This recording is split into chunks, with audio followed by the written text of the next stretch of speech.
Alright, in this video I'm going to show you how I create this memorized report. And this report is organized in a way that I'll be able to feed this information to the label printer. So everything will be already set up and won't need any more formatting or hassle once it's already ready to go. And the way I get here is, if I'm in QuickBooks, I come up into reports, and you can see that we're starting with a sales by customer detail report. So that'll be our kind of base template. I'll come up into reports, I'll drill down into this menu, and I'll come down into sales by customer detail. And that brings up this window. The first step that we want to do for our memorized report is we come into dates, and let's just do today's date. So we'll memorize our report to just pop up with today's date. That way it's easy, and we'll just display that it will display the orders that we took just today. And from here, what's going on with that? Let me try to, there it is. So we have our report for the day. You can see the orders we took from customer 1, 2, and 3. And there's a lot of information here now in this report that we won't need. And in fact, if we tried to feed this to the label printer, it would confuse it because it's only looking for a certain amount of information. So the first step we take to clean this up is we're going to check hide header. And so that sort of gets everything arranged the way we like it here without a lot of information at the top. And then we come up into the top of the window into the menu, and we're going to click on options, which is that wrench. So I'm going to open this, and I think step one we'll take here is we're showing our totals by customer, and that's what's adding this here, customer 2, and then it shows all the invoices for customer 2, and then it says total customer 2. We have to get rid of that information, which will confuse the label printer. And so I'm going to go up here and I want to select total only. Okay, let's see what happens when we do that. That kind of gets all of our orders into one block of information. And that's much easier to read, and it's also going to be necessary for the label printer not to have a lot of extra junk in there. Okay, so things are looking a little better. Let's go back up into options, and we can start to uncheck things. These are the columns that are showing up in our report. We can, for instance, get rid of the left margin. We don't need that. The type, that just means the type is of invoice, and we know that it's an invoice because we just made invoices. The date. We want to get rid of the date because the way the formatting comes through from QuickBooks, it looks a little strange. And I also found when we were doing deliveries that having the year tacked on to the end here, so having it say 12/31/15, it was too much information. You really just need the day and the month. Because when you're delivering, you look at the label really quickly. The same thing happens, in a restaurant when they're looking at things in the cooler. We don't need that 15 dangling on the end, so we'll deal with that later when we actually do the labels. So we'll get rid of date. The number is the invoice number. That's not important to have cluttering a label. The name. I think the name is the name of the actual customer, so we definitely need to leave that on there. Memo, if you remember, that's where we added red to radish and so on, so we'll leave that. And what else do we want to get rid of? Item, that's the item name, pretty important. The quantity is really important. The sales price, we don't need that cluttering the label. That will be on the invoice. The amount, same story, and the balance the customer owes, that's also not necessary on a label. So let's accept all those changes, and here's where we're at now. Things are starting to clean up and look a lot better.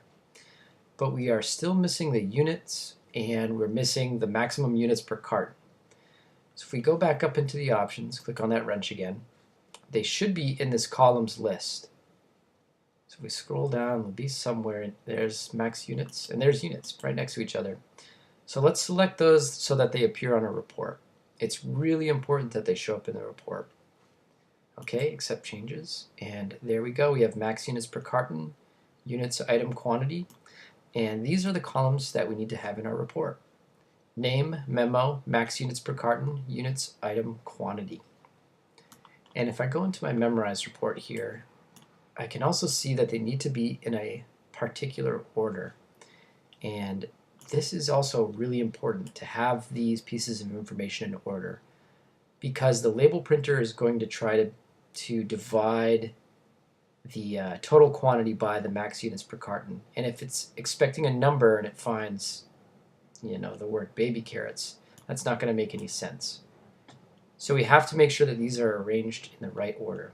So I'll come on here and I'll click item, and I'm going to drag that over next to the name. So we have name, item.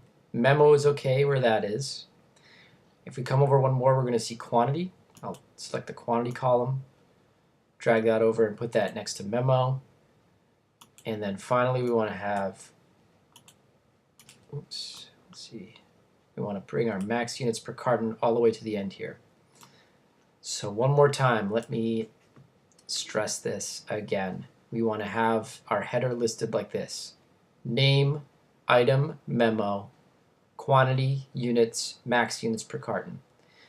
Otherwise, the label printer will not work. So this is really a very important step. Okay, so just to finish out a couple more details here, creating this memorized report, make sure that you have the dates listed as today. That way when you open this window, it'll pop right up as the day's orders that you just took. Make sure your header is hidden. And the final step is to go down into this items column, and you can see that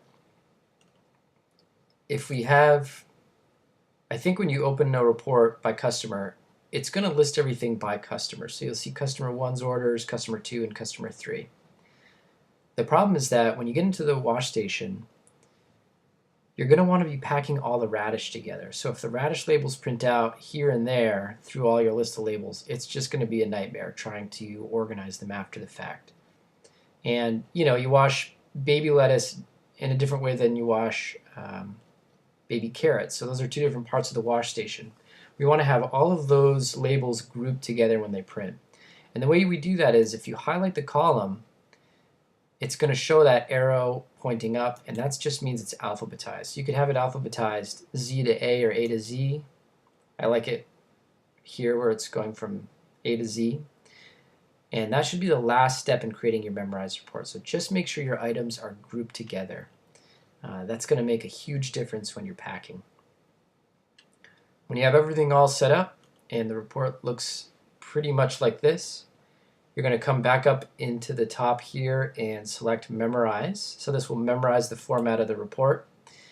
And we're going to call our report, let's call it Report the Way We Like It. Okay.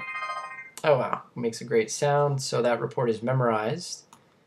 And let's just X out of here, and I'll get rid of this old memorized report.